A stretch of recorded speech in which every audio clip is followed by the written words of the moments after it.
Telangana style అండి పెసరపప్పు. చాలా వరకు తెలంగాణలో పూరి కర్రీ అంటే పెసరపప్పు టమాటానే ఇస్తారండి. దానిలో బంగాళదుంప క్యారెట్ కూడా వేసుకోవచ్చు, అది మీ ఇష్టం. ఉంటే వేసుకోండి, నేను కాకపోతే ఉన్నాయి బంగాళదుంప వేస్తున్నాను ఒకటి, చిన్న క్యారెట్ ముక్కేస్తాను. మీరు ఏమి వద్దు అనుకుంటే ఉట్టి టమాటా వేసి తాలింపు పెట్టేసుకుంటే బాగుంటుంది వండుకొని.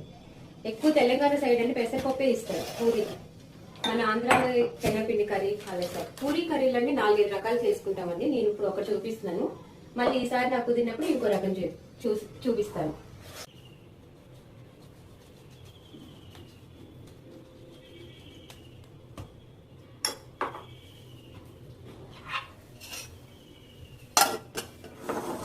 ఈ పూరి కర్రీ కండి పెసరపప్పు అండి. నేను ఒక అరడబ్బా తీసుకున్నాను, ఒక అరకప్పు అండి.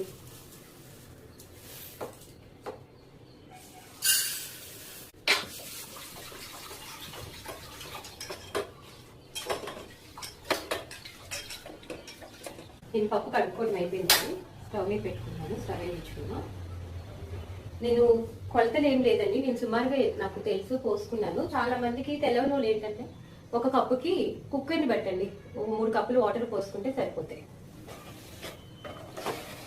ఉల్లిపాయ, టమాటా, పచ్చిమిరపకాయలు, అల్లం అండి దంచుకోండి, చిన్న అల్లం ముక్క, ఒక బంగాళదుంప వేస్తున్నాను.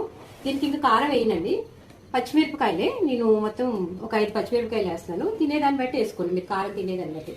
ఇంకా కొంచెం కారం కావాలనుకుంటే అండి, విజిల్ వచ్చి ఆఫ్ చేసుకుంటాం కదా, తాలింపు పెట్టే ముందు కొంచెం కారం వేసుకోండి మీకు కావాలనుకుంటే.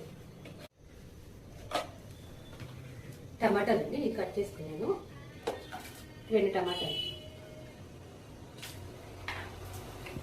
ఉల్లిపాయ అండి నేను కొంచెం పొడవుగా కట్ చేసుకున్నాను అనమాట. ఈ పప్పు ఏంటంటే మెదపనండి, కొంచెం ఉడకంగానే గరిటతో తిప్పేసుకొని ఇంకా తాలింపు పెట్టేసుకోవడమే.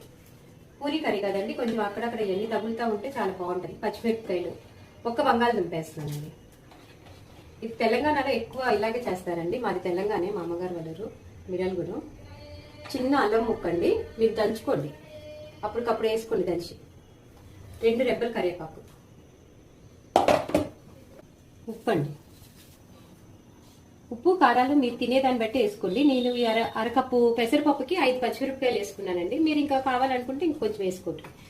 ఇంకా చింతపండు అలాంటివి ఏమి వేయనండి, పూరి కర్రీ కదా, చింతపండు వేసుకుంటే బాగోదు. మీరు తినే ముందు కావాలంటే కొంచెం నిమ్మకాయ పిండుకోండి, మళ్ళీ వేడి మీద కూడా మీరు నిమ్మకాయ పిండేసుకుంటే అండి పప్పు చేదొచ్చేస్తుంది. నేను ఇంకా నిమ్మకాయ కూడా పిండానండి.